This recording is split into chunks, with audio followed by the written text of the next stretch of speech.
Okay. Hey, CJ, how are you? I'm fine, thank you. Thanks for having me on. Well, thank you for coming on the show. Nice to have you with us. Let's see. Where do we want to start? You've got a book. Your latest book is called Treasure State. And this is part of the series, the Cassie Dewell series. Right, Cassie Dewell, Oh, yes. Cassie Dewell, sorry. And this is also a show on ABC, Big Sky. Is this adapted from it, or are you directly working with them writing scripts? Big Sky is based on my series. Cassie was introduced in a book called The Highway about 10 years ago. And I've now written six Cassie Dewell books. And the television series, it has been going through the books, taking parts of them, expanding it out. And they just premiered on their season three just 2 weeks ago. Okay, I have not seen the show, but is the main character in the show Cassie? Yes, Okay. yes. So did they bought the rights from They you? did. Yep, they bought the rights to all of the Cassie Dewell books. Okay, how many are there now at this point? Six. And Treasure State is the sixth? Yes. Okay. Well, great. Well, congratulations for that. That's super. Thank you. Did you shop that around or did they find you? Actually, they found me. It was David E. Kelly, who's done a lot of TV shows and kind of a mega producer, read The Highway and contacted me and said he thought he could develop a series based on Cassie's character, and he certainly could. He wrote the first five episodes of season one and was very involved, hands on. But what he tends to do is launch a show, get it going, do the casting, and then turn it over to other people, and then start one or two more shows after that. So it's now in it with other people, but it's gone well. I mean, I didn't know what it was like to have a show on a broadcast network. It's certainly a little different. It's a huge team of people involved, but they're marching through it, and the show's doing well. Okay. How directly involved are you with the actual scripts? Not very involved. I was involved with the very first, the pilot episode, and a couple into that. After that, it tends to take a life of its own. I do not go to the set. I mean, nonstop. I've been to the set, but only for a day or two. You know, my role is to provide the source material and hope that they render it, authentically, and then step back. I'm also an executive producer of another TV show called Joe Pickett, which is based on my other series, and that's on. That was a number one show on Spectrum Originals, and it's on Paramount Plus right now too. And Okay.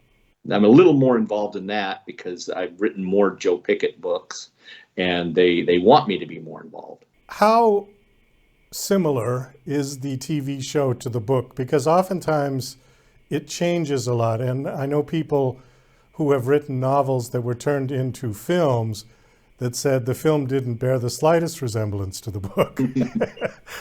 Yes, I know that happens. But at the same time, I also think every author knows that's a possibility. That's not anything that's brand new.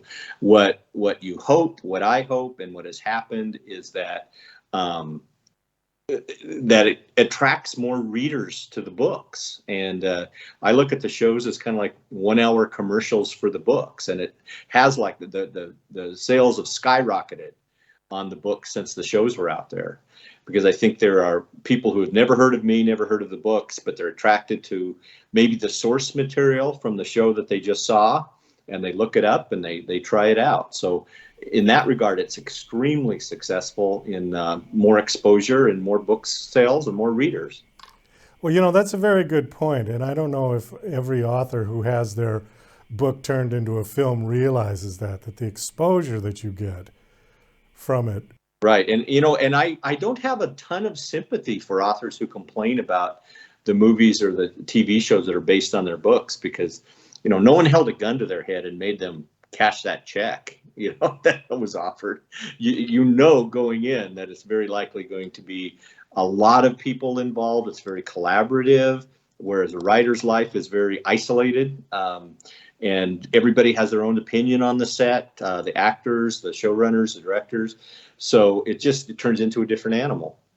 Yeah, that's true. I agree with you. I don't have a lot of sympathy for that either because, you can always write another book. If you're very precious about your content, write another book and don't sell it. And just Right. keep it exactly the way it is. Take the check. I'm sure that most authors will like the money. They're not that well off that they don't, they can afford to turn it down and, go on. Content is endless. You can write forever. That's right. Let's talk a little bit about you. So, have you been writing your entire life, or did you do something else prior to all of this? Both, actually. And, I think if you're a writer, you're just sort of hardwired to be one. I remember being a boy in Wyoming, 10 or 12 years old, and going into the library and going up and down the shelves trying to figure out where my book would be someday, how it would be shelved. But it took a long time. It took 20 years after I graduated from college. And in the meanwhile, I was, started a business, doing international tourism marketing for 5 states, and raised a family. But I was always still working on those manuscripts, kind of in secret on the side. And so from the inception of a novel, it took 20 years to get it done, to get it published.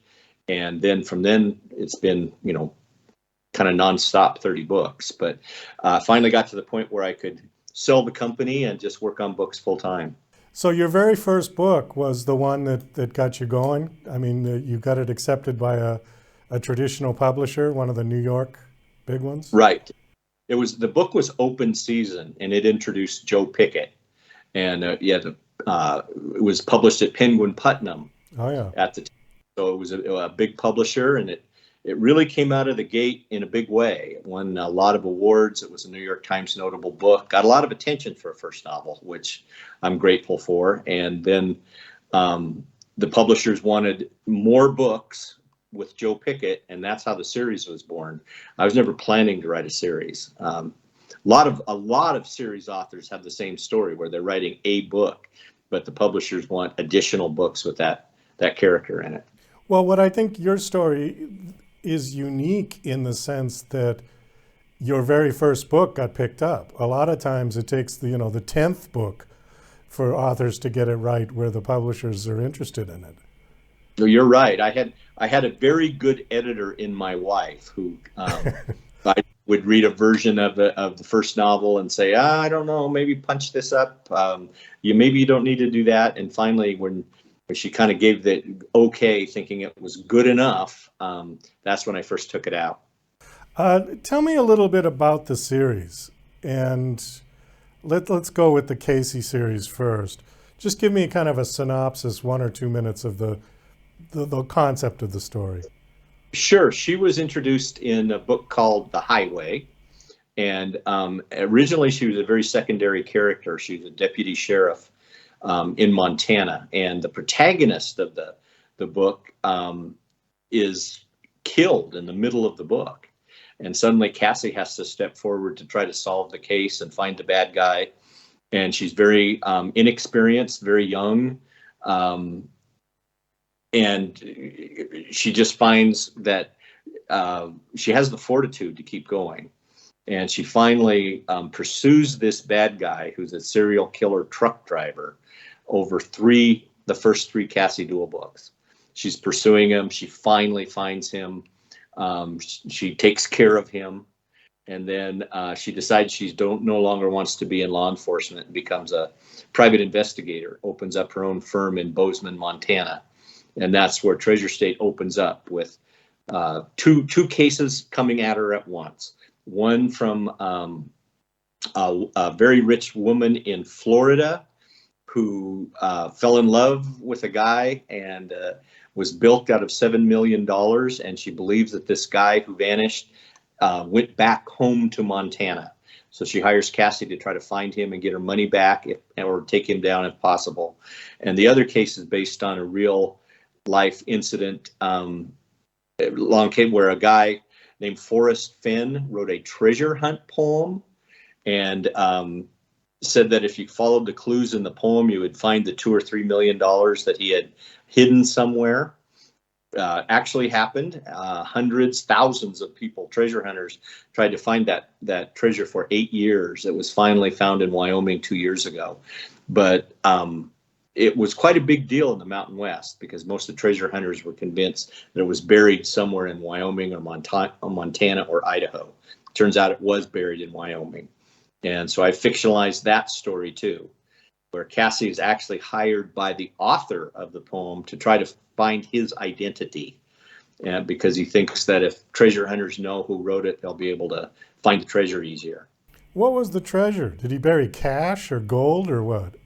Gold and jewels in a little okay. treasure box, like something out of pirate movies. Well, it sounds like Treasure Island. Yeah. Mm-hmm. Yeah, interesting. I know this is kind of a cliche question. I don't ask this all the time, but for some reason it's just my brain is begging me to ask this question to you. Who are authors that you consider yourself to be similar to in style? Similar to? Well, every author, I think that they're unique, but I think kind of in this genre, I would say there's similarities with Michael Connolly, John Sanford, Denise Mina, Scottish writer. These mainly kind of because they all write about specific places and are very good at sense of place, and they produce, meaning they don't just write a book or two. They're every year there's a new one. They all work hard. They have to get those books out. So I think those are three that would kind of fall sort of into the same category. Are both series set in the West? Yes, the Joe Pickett series set in Wyoming, and the Cassie Dewell series is set primarily in Montana, although there was one book where it was set in North Dakota. How's the show doing in terms of ratings on ABC? Do you know? Well, it's very interesting these days. As far as ratings go, it's not at the top of the list as far as broadcast ratings go, but it's one of the most popular shows the next day on Hulu. It says a lot of people would prefer to wait a day and stream it with fewer commercials than watch it on broadcast TV. So it's doing well there.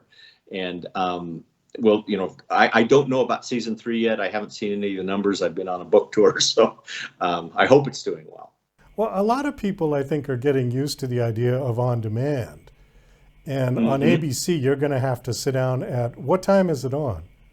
It's on at 9 p.m. on Wednesday nights. 9 p.m. Okay. And, some people just would rather watch it at 4 in the morning on Tuesday when when they're free or something. That's the downside of traditional broadcast television.